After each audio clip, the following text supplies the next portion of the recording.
Bonsoir, bienvenue à tous pour cette vidéo qui va parler de Star Wars, voilà, Star Wars 9 notamment, puisqu'on vient d'avoir la nouvelle bande-annonce qui a été lancée au D23.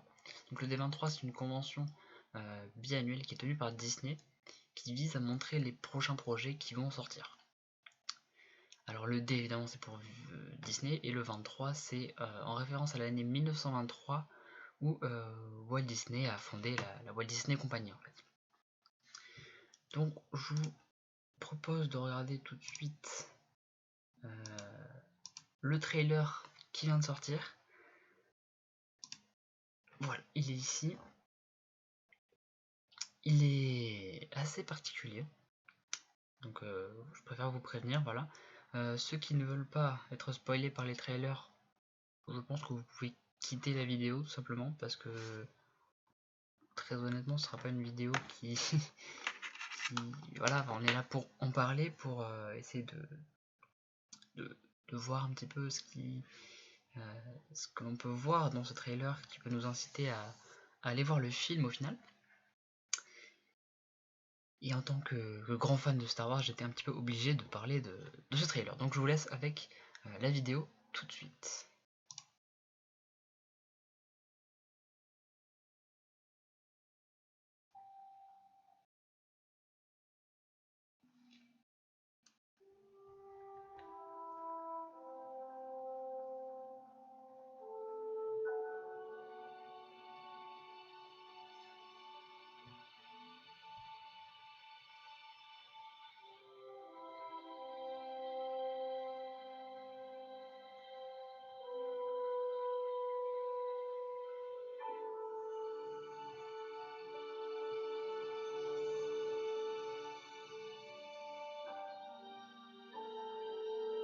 We've passed on all we know.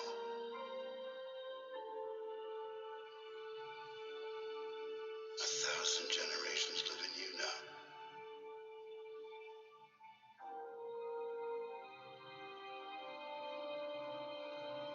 But this is your fight.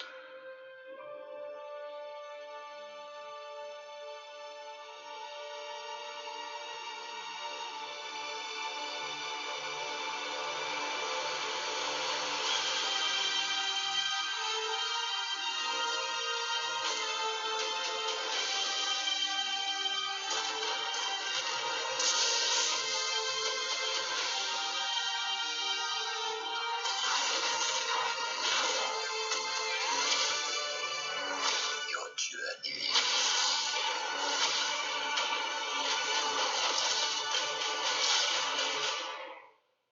Yes, it's him.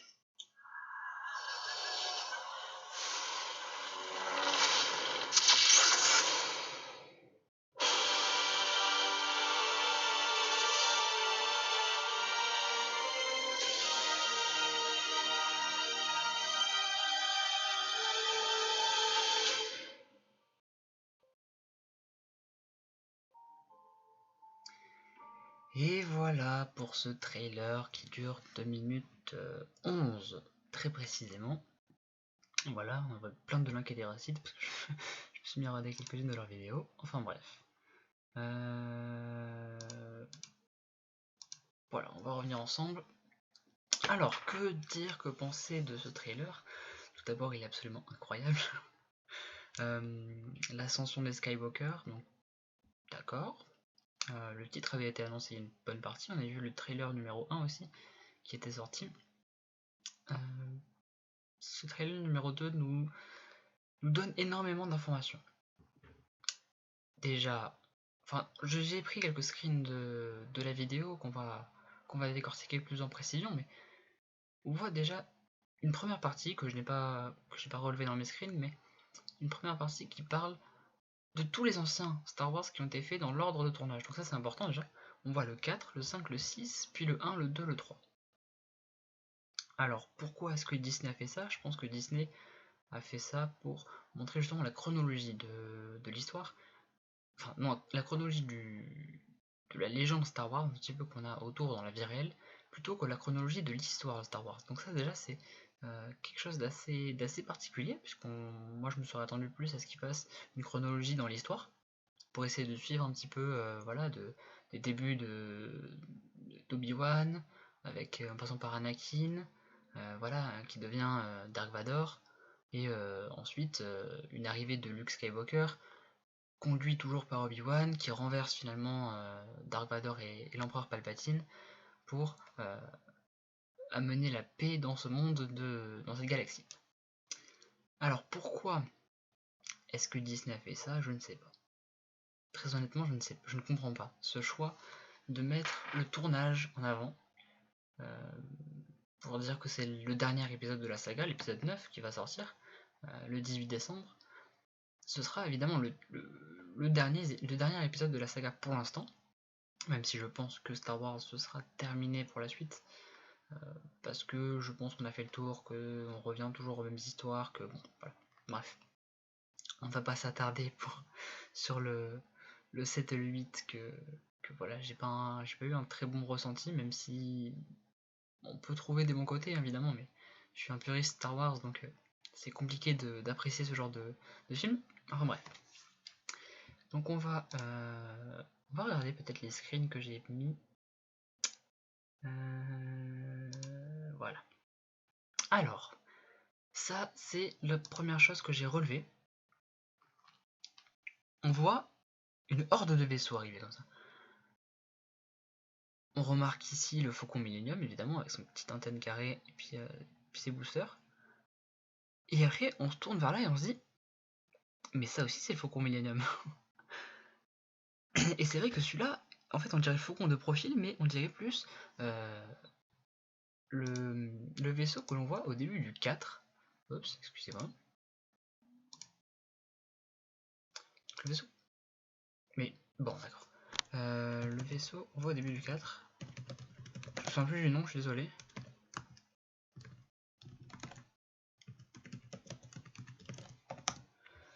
J'ai un trou de mémoire.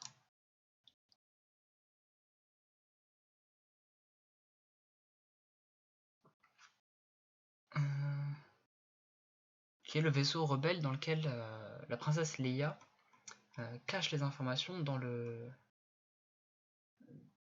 son droïde R2D2 que je ne sais pas si vous avez remarqué, mais on ne le voit pas dans ce trailer.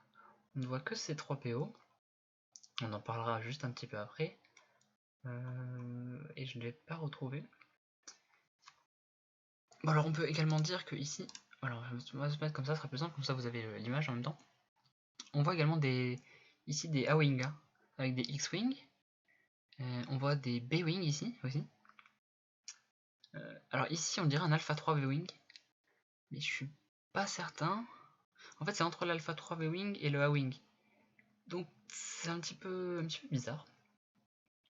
Et ici oui, je sais pas trop si c'est des... Alors c'est peut-être des Black One, je suis en train de me dire. Les vaisseaux qu'on voit dans Rogue One notamment.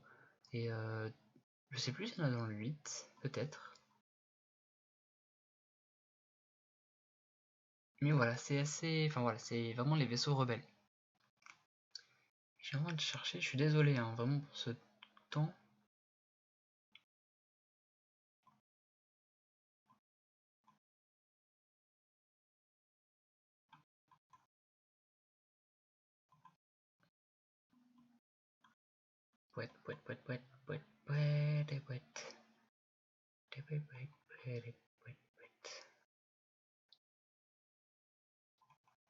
C'est pas le porteur 770.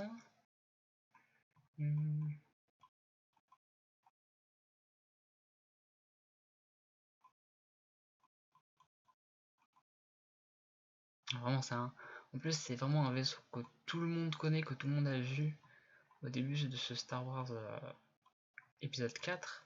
Le premier qui a été tourné, d'ailleurs, c'est le premier vaisseau que l'on voit dans Star Wars. Donc, c'est quand même le vaisseau emblématique. Je ne m'en souviens plus.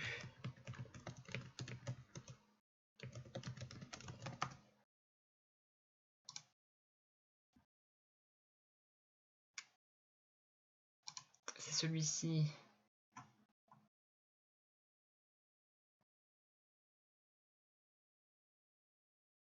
Il met pas le nom. C'est terrible.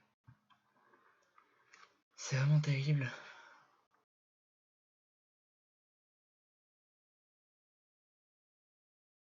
Voilà, le Tentative 4, c'est bon. Donc oui, ce vaisseau ressemble un peu au Tentative 4, un petit peu en longueur comme ça. Alors, est-ce qu'on peut annoncer une reprise du Tentative 4 qui serait modifié en Tentative 5, peut-être? Je ne crois pas qu'il existe, le Tentative 5.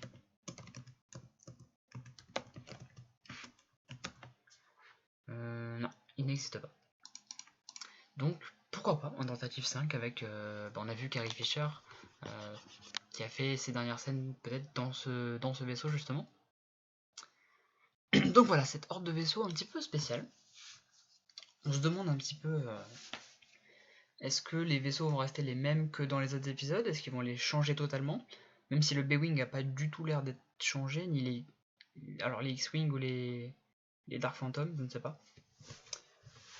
Mais en tout cas, ça n'a pas l'air d'être très modifié sur ce point-là. Alors c'est peut-être une bonne chose. Hein.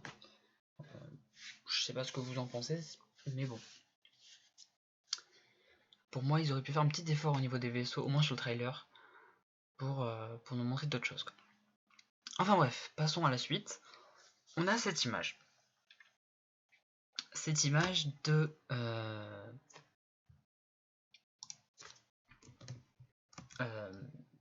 film, pardon, excusez-moi, qui a l'air interloqué. Pour rappel, l'image juste avant, c'est l'image où tous les vaisseaux impériaux arrivent et sont à la chaîne dans le ciel. Un ciel orageux d'ailleurs. Important de le noter. Donc on a Finn ici, on a une demoiselle ici, on ne sait pas trop qui c'est. Et ici, derrière, regardez, on a le pilote. Et cette créature, on n'a jamais encore vu dans les autres films Star Wars. Je me suis vraiment bien renseigné sur le sujet, on n'a jamais vu ce genre de créature. Et il est à noter également que dehors ici, on a une créature qui s'en va. Regardez, on va reprendre le trailer. Juste à ce moment-là.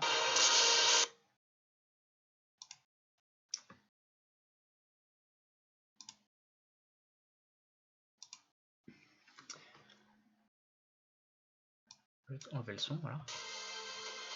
Et voilà, je sais pas si vous avez regardé, on va le mettre en... Voilà, ici, la petite créature là qui bouge, qui ressemble un petit peu à une autruche.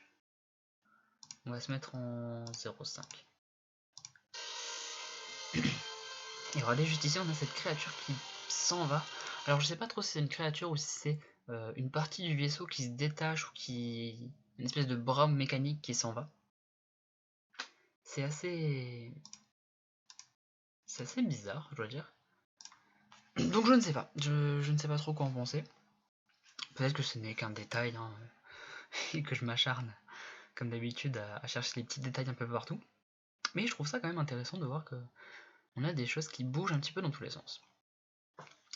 Ensuite, on a cette fameuse scène qui est incroyable. Cette scène qui nous fait penser évidemment au réveil de Dark Vador, quand il se fait soigner après son combat contre Obi-Wan Kenobi, son mentor, et qu'il est tout brûlé, et que voilà, c'est la première fois qu'il est avec son masque, et que la planche comme ça se redresse. On a un petit peu la même image avec C3PO ici, et si vous regardez bien, il a les yeux rouges. Alors, est-ce que c'est un Dark C3PO qui est passé du côté obscur? Est-ce que c'est quelqu'un qui le manipule? Mais je vois pas trop comment on peut manipuler un droïde cérébralement, parce qu'il n'a pas de... Voilà, ce ne sont que des circuits imprimés et des choses comme ça.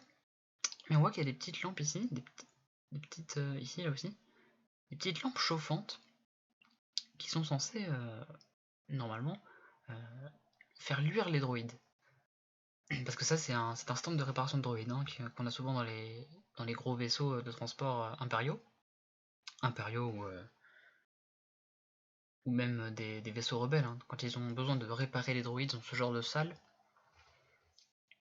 Alors, est-ce que... Peut-être que C3PO va prendre des coups et va donc être réanimé sous forme démoniaque. Je ne sais pas. On verra bien. Mais ouais, cette information des yeux rouges de C3PO est très très importante, je pense, au niveau du... au niveau des... Enfin, de l'épisode 9, quoi. Je pense que c'est à garder dans la tête. Ensuite, on a cette image d'un laser qui tape dans une planète qui est extrêmement puissant. Hein. Alors évidemment, comme on l'a vu dans le trailer 1, on a l'étoile de la mort qui est totalement écrasée au sol. On ne sait pas trop sur quelle planète d'ailleurs. Mais on voit dans le trailer 1 que l'étoile de la mort est écrasée dans une planète sableuse. Or ici on a la neige, donc c'est pas la même planète déjà. Mais si on regarde la puissance du laser, même s'il n'est pas vert comme dans l'autre, la puissance est telle que la planète explose en fait, ou du moins une bonne partie là, du territoire explose. Donc est-ce que c'est une nouvelle étoile qui a été construite encore? Est-ce qu'on partirait encore sur une nouvelle étoile a été construite, il faut l'arrêter et du coup on envoie les rebelles se battre contre elle? Honnêtement je n'espère pas. Parce que les personnes ont assez crié que c'était redondant Star Wars, surtout dans les derniers épisodes, et qu'on ne voulait pas voir ça, honnêtement. Donc j'espère que c'est seulement une arme de destruction massive mineure dans le film, qui ne va pas prendre une grande ampleur, même si elle prend un petit peu de temps dans le trailer quand même, qui dure très peu de temps au final. La partie sur l'épisode 9 dure très peu de temps, puisqu'elle démarre à 1 minute 12 et qu'elle termine à 2 minutes 11. Donc elle fait à peu près 1 minute, soit la moitié du trailer. Donc à voir, ça reste une information délicate. Ensuite on a ce combat incroyable entre... et j'ai encore changé ça, excusez-moi. Ce combat incroyable entre Rey et Kylo Ren sur des espèces de ruines, ici on peut voir derrière. Alors, il y a deux possibilités. Soit ce ponton, et le ponton que Anakin emprunte quand il se rend au temple Jedi pour tuer tous les apprentis. C'est une possibilité, mais je pense que c'est pas le même. J'ai vu des suggestions sur ça, mais je pense vraiment pas que ce soit le même. Étant donné qu'au bout du ponton du temple Jedi, on a un espèce de... je veux dire un héliport, mais non c'est pour les vaisseaux, donc une espèce de zone comme ça où peuvent stationner les vaisseaux spatiaux. Donc vraiment je ne pense pas que c'est la même chose. En revanche, on peut noter que dans le fond, on a des vestiges d'une civilisation, que l'eau est très haute.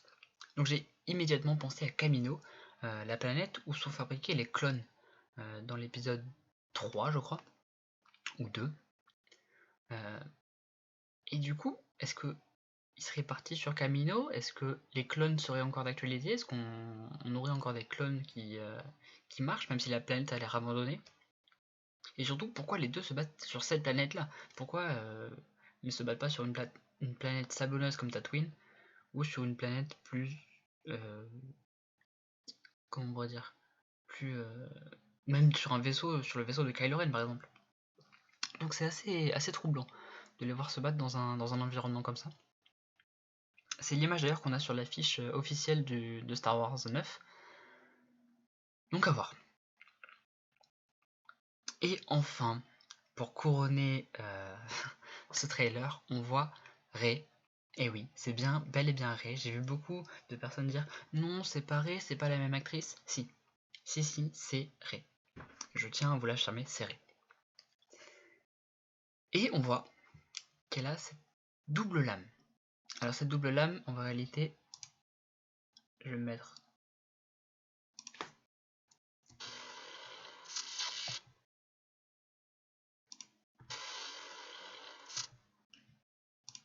Tac.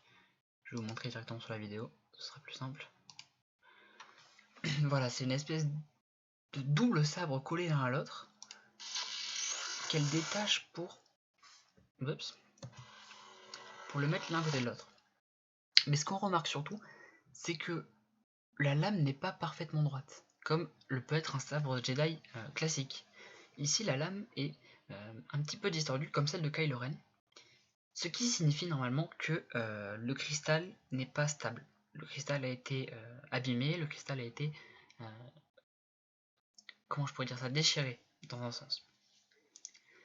Du coup, j'ai plusieurs possibilités, plusieurs informations. Alors, d'abord on a vu, sur la planète d'avant, c'était peut-être Kamino.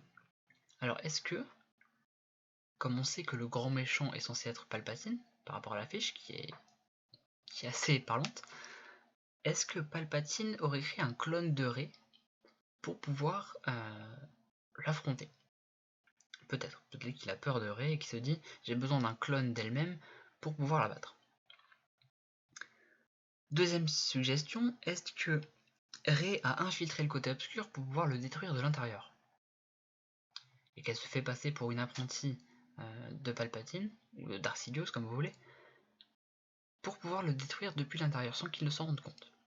Et là il faut être très intelligent parce que Palpatine ou Darth Sidious est le plus intelligent de tous les Sith qui existaient dans la saga Star Wars, très clairement, puisqu'il a réussi à berner tout le Conseil Jedi. Et quand je dis tout le Conseil Jedi, c'est une grande globalité. On a vu quand même Kit Fisto, Mace Windu, et je ne sais plus qui, je crois que c'était Plo Koon, s'affronter à lui. Non, c'est pas Plo Koon, Plo Koon est décédé lors de la guerre des clones. Je ne sais plus qui est le troisième, enfin bref. On voit trois Jedi s'avancer vers lui au moment où il tue Mace Windu. Mais il a tout de même trompé énormément de personnes du Conseil Jedi. Énormément de personnes de la République. Il a réussi à renverser tout le Sénat. Je pense que c'est la personne la plus intelligente de tout Star Wars, honnêtement. Même s'il y en a énormément de gens qui disent que c'est Yoda, voilà, parce qu'il est le plus sage, c'est un grand classique. Je pense très honnêtement que Darth Sidious est plus intelligent que Yoda. Et que Darth Sidious est bien plus puissant que Yoda. Enfin bref. Donc voilà, cette lame qui me chagrine un petit peu. Est-ce que peut-être Rey a tué Kylo Ren lors du film, a récupéré son cristal pour se créer son propre sabre? Mais dans ce cas, pourquoi elle aurait un sabre rouge, qui est le sabre des Sith tout de même, qui est censé être un symbole de méchanceté? Et enfin, j'ai une dernière supposition, c'est que peut-être que Rey, en fait, a décidé de passer du côté obscur, car le côté obscur était meilleur que le côté clair. Peut-être qu'au final, le côté obscur n'est pas vraiment ce que les Jedi ont voulu nous faire croire depuis le début. Peut-être qu'au final, ils veulent le bien-être de toutes les personnes qui sont dans la galaxie, et que pour ça, ils sont obligés d'avoir recours à des moyens plus durs, plus difficiles. Donc voilà, c'est un petit peu toutes les théories que j'ai autour de ce trailer. Je vous laisse évidemment le soin de prendre votre propre avis. Et on va se quitter sur cette magnifique image.